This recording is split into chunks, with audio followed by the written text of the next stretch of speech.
Okay? The bridegroom.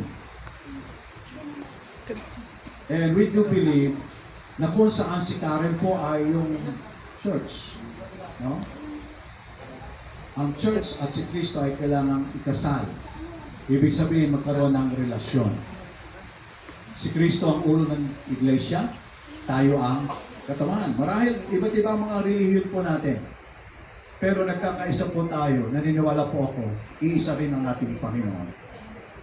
Amen? At nais ko pong konting maipaliwanag kung ano yung ginawa ni Yesu Kristo sa kanyang iglesia. Ang sabi niya po dito sa Ephesians chapter 5, verse 21. Efeso, kapitulo 5, talata 21.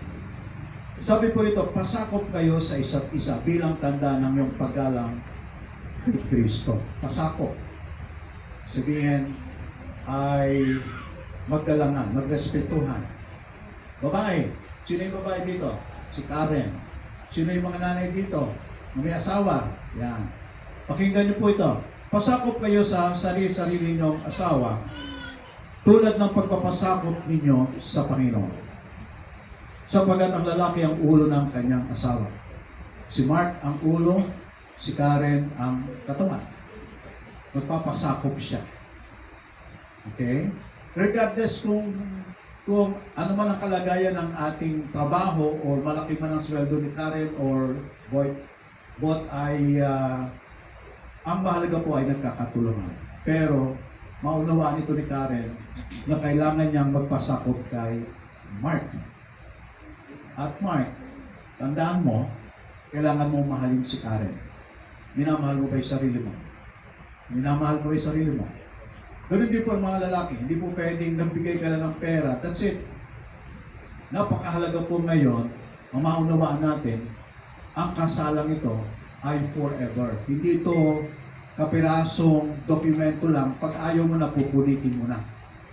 No, this is a eternal covenant. Merong sumpaan. Kaya minsan po hindi natin alam. Kasi ang alam lang natin, mabilisan. Pumupunta lang po tayo ng korte, ng judge, or whoever na kung saan mabilisang kasalan. Kaya mabilisang din naghiwalay. Bakit? Sapagat hindi po pinangkop, hindi po isinama ang ating Panginoon. Sapagat ang lalaki ng ulo ng kanyang asawa, tulad ni Kristo, na siyang ulo ng iglesia. Kaya nga sa umagang ito, sa hapong ito, naniniwala po ako, madidinig mo ang pag-ibig ng ating Panginoon. Naunawaan mo na meron palang purpose yung buhay mo. Mapapansin po natin sa ating paligid nagkakagulo. Ang Israel at ang Iran naglalaban. Matagal na po sila naglalaban actually. Ang Iran ang nagsusuporta sa Hamas. Ang Iran ang nagsusuporta sa Yemen, sa mga Houthis. So, galit na galit ang Iran sa bansang Israel. Bakit kaya? Sapagkat dito po nagpasimula po talaga ang ating pananampalataya. Ang Diyos ng Israel ay Diyos ng langit at lupa. Ang kumakaaway sa pinili ng ating Panginoon ay kaaway niya. Kaya nga po napakahalaga, ang lahat ay makipag-isa kay Kristo. Tayo po ay tinatawag na Christian, gentle Christian. Ang Israel po ang piniling bansa. Sila po yung tunay na sanga. At dahil po sa kanilang katigasan ng ulo, ayaw maniwala kay Yesu Kristo. Bakit si Yesu Kristo? Sapagkat ang Panginoon nagbigay po ng kaparaanan para ang bansang Israel ay mapatawad. Di ba alam natin yung John 3:16, For God so loved the world that He gave His only begotten Son, that whosoever believes in Him will never perish but have everlasting life. Hindi nila matanggap ang Kristo, ang Panginoon na tagapagligtas ay tao lang. Tama naman po. Pero kailangan natin maunawaan, nagkatawang tao. Mula sa pagiging Diyos, nagkatawang tao, upang ang kanyang pagiging tao, nadama niya ang kalagayan po natin. Kaya hindi natin pwedeng sabihin, Lord, hindi mo nadama yung aking nadadama. Meron ka pinagdadaanan ngayon. Meron kang problema, meron kang mga, sabi ko nga, suliranin, na akala mo na ikaw lang ang nakakaranas nito. Tandaan natin, nung bumaba si Jesus, lahat ay naranasan niya. Kaya tunay nga po, ang sa Old Testament, para mabayaran ang kasalanan ay kailangan kumitil ng animals. Kung malaki-laki ang kasalanan mo, malaki ring animals. Baka, yan ang kailangan. Ngayon, kung mahirap ka at wala kang cannot afford, ay mga kalapati lang. Taon-taon, ginagawa po nila yun. So, ibig sabihin, taon-taon ay merong nagdurus ang animals. Kaya lang, natatakpan lang. Hindi totally nababayaran ng kasalanan. Kaya, sa sobrang pagmamahal po ng Diyos sa tao, maging sa bansang Israel, na napakatigas ang ulo, worshipper of idols, mga worshiper po ng idols yan. Talagang they are rebelling against the status of God. Ayaw nila makinig. Kasi matatalino eh. Piniling ang bansa eh. Mayamang bansa. Nanggaling po sa kanila yung katalinuhan na mula sa Microsoft, Intel, mga kagamitan na kung saan sila lang meron noon. Kaya na-spread po sa atin. Kaya naniniwala po ako, hindi po aksidente yung kasalang ngayon, si Karen at si Mark. Nais na nating Panginoon, buong pamilya, ay magkaroon po ng kaligtasan. Kaya nais po ng ating Panginoon, pakinggan mo to. Ito yung panawagan ng ating Panginoon, na nais niya na mabago po yung ating buhay sa pamagitan ni Kristo. Kasi po ang tao po laging naghahanap ng kaparaanan. May bisyo eh. Di ba ang dami natin bisyo? Ako, inaamin ko, may bisyo ako nung araw eh. Alak, nung nag-aaral ako sa St. Louis, ay nung araw, uso pa yung marijuana doon. Kaliwat kanan lang. Doon ako nalulong. Nagkaroon ng barkada, inuman, babae. Natikman ng mga babae, natikman din ng lalaki. Talagang napakarumi ko. Kaya nung napunta ako sa Saudi Arabia, natagpuan ko yung nag-share sa akin. Gusto mo bang makalaya sa ganyang kasalanan? Siyempre naman. Naging sakristan din po ako dito sa Cabanatuan, sa malaking simbahan. Kaya lang, after ng simba, after ng tinatawag na misa, ay imbitahin na kami ni Father. Di ba? Doon kami sa gilid. Lahat ng hindi niya naubos na alak, iinumin namin. Pag nabitin, ay bibili pa. So nasanay kami ng ganon. Na kung saan pag-alasing-alasing na, meron ng mga nangyayari. Kaya nga, sabi ko nga, napakahirap ng ganitong kalagayan. Nagpunta ako ng Saudi, at kung saan po ay natagpo ang ating Panginoon.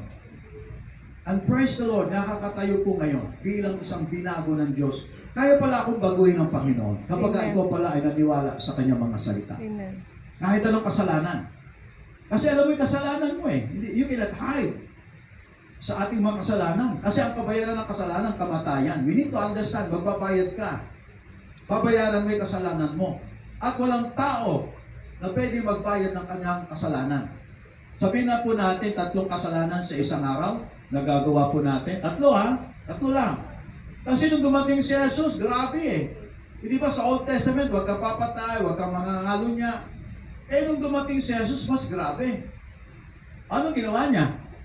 Tumingin ka lang sa babae na mahalay. Ano ba yung mahalay? Unang poste, wow, ang ganda. Pangalawang poste, nabutis mo na. Sa isip lang.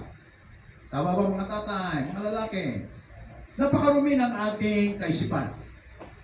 Ngayon, sabi ko nga, magbura ka lang. Yun, umutang sa'yo na kung saan hindi nagbayad, minura mo. Sabi ng salita ngayon, sinaksak mo na siya, pinatay mo na siya. Ganong katindi. Eh, sino po ang maliligtas? Katong kasalanan lang, pinaka-minimum na nagawa mo sa isang oras, multiply mo ng isang buwan, 30. 90, sa isang taon, 1,000 plus. Imaginin mo, ang bigat. Kung tatanungin ko yung mga mason dito, sino ba rito ang mga mason? Mga nag-sesimento. Yung hollow blocks na disiko, gano'ng kabigat? More or less, 5 kilos. Kuya, yung tisiko. O sige, sundin na natin si Kuya. 5 kilo. 5 kilo nakadagan sa dibdib mo. Araw-araw buhat mo. Eh paano kung 3 hollow blocks? 15 kilos yun. Hindi mo nakikita pero mabigat yung buhay niya. Alam mo yan eh, mabigat yung buhay mo eh. Kaya ka nandito hindi lang dahil sa mahal mo si Mark at si Karen. Nandito ka para mapakinggan mo yung mensahe nito. At hinahamon kita na pagsisihan na natin ang ating kasalanan. Ang bansang Israel, matigas ang ulo, kaya nabalin ang pansin sa atin. Tayo kahit hindi natin nakita si Jesus, naniwala tayo because may nag-share sa atin na pwede palang patawarin ang lahat ng kasalanan. Mula pagkabata hanggang ngayon. May sumpa yung ating angkan. Ako, yung tito ko pambira, puro 3 ang panganay. Ganyan ang kanyang lahi. Yung uncle ko, ganun din, broken families. Pambira. Ano na ang ibubunga ng mga susunod na henerasyon? Kaya nga, sabi ko nga, Karen at Mark, tapusin na natin ang sumpa. Tapusin na natin yung sumpa sa ating angkan. Ang susi lang po ay walang iba kundi si Hesus Kristo. Kapag ikaw ay nakipagrelasyon sa ating Panginoon, hindi ka magkukunwaring Kristiyano sa uso lang. Nagsisimba ka lang tuwing Sunday, minsan nga pumapayap minsan nga hindi na nga nagsisimba Ano nangyayari sa atin? Ito yung isda na inalis sa tubig. Pagka ang isda inalis sa tubig, ano mangyayari? Mabubuhay ba siya? Meron ba akong kausap? Okay? Saan ano mangyayari sa isda na inalis sa tubig? Kapag ikaw ay nalis sa Panginoon na siyang nagbibigay sa iyo, mamamatay tayo. Alam mo yan You are hiding from your religion. Religion ka lang, nagsimba ka lang, kaya lang sa simbahan. Iniwanan mo yung Diyos mo doon. At nagkanya-kanya na naman tayo ng buhay. But I do believe, you need to understand, ang Panginoon gusto ng relasyon. Gusto niya ng nagmamahalan. Yes, may pagkakasala. Di ba? Itutuwid. Katulad ng ikakasal na ito. Nag-approach sa akin si Mark, Pastor, nagkakasal ba kayo kahit hindi Katoliko? Opo naman. Or, kahit Katoliko. Kami ay mga Katoliko. Kasi po ang sa atin, ay ang tinatawag na nating na church ay mga born-again Christian. Lahat ay binibigyan ng pagkakataon. Dahil tayo ay nagkamali, na biktima, hindi natin alam kasi walang nag-disciple sa atin. Kaya nung sila po ay nagsabing oo, sabi ko, hindi ako pwede magkasal lang walang counseling. At least 2 days. At least yung 2 araw na yon, nakapagtanim tayo ng magandang punla, salita ng Panginoon. Sapagkat kahit gaano nais nating matuwid ang ating relasyon, at sasabihin natin, magtatagal din kami. Kasi po, andyan yung ating mabuting may bahay. Mama, tayo ka nga. Yes, Ayan, 30, going 36 na po kami. At nung lang nang ako po ay nakakilala sa ating Panginoon, wala na siyang naging kahati. Di ba, ang ganda ng ganong samahan? Pero kung marahil, huwag mo i-condemn ang sarili mo kung tayo ay nagkamali. Minsan ay nagkahiwalay, minsan meron ng ibang pamilya. Pero nandito ka, kapatid, makinig ka. Buhay ka pa at may pag-asa ka pa. Makinig ka lang sa salita po ng ating Panginoon. Sabi ng ating Panginoon, pasakop kayo sa isa't isa bilang tanda ng iyong paggalang kay Kristo, mga babae. Pasakop kayo sa sarili ninyong asawa tulad ng pagpasakop ninyo sa Panginoon. Sapagkat ang lalaki ang ulo ng kanyang asawa tulad ni Kristo na siya ang ulo ng iglesia. Kailangan meron tayong Panginoon. Ito lang po ang susi. Ang taong walang Diyos, hindi niya kayang iligtas sa kanyang sarili, mapapahamak siya. In other words, diretso sa impyerno. Masakit, di ba? Sino ba dito gustong pumunta ng impyerno? Taas ang kamay. Sino naman dito gustong pumunta ng langit? Taas ang kamay. Amen. Talagang ayaw nyo lahat, ha? None of the above? Okay, ulitin ko. Sino dito gustong pumunta ng langit? Taas ang kamay. Amen. Yes. Pwede ba 2 kamay? Yan.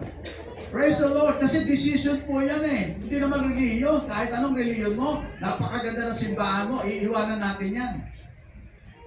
Ang dami mayayaman po ngayon, nagpapaktikawakal, nagpapakamatay. Lalo na po nung nagkaroon ng recession, doon po, during COVID especially sa Japan, meron tinatawag na bundok doon, hinihintay nila yung paglubog ng araw.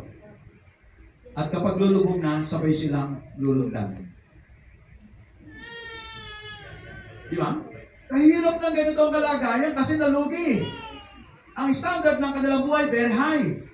Ang ganda ng bahay, ang ganda ng kotse, yung mga anak, exclusive school, ngayon, na-bankrupt. Ano gagawin ng tatay? Wala na siya kasi asawa niya, hanapan siya ng pera. Wala na. Ang susi na lang, magpakamatay. Tama ba yun?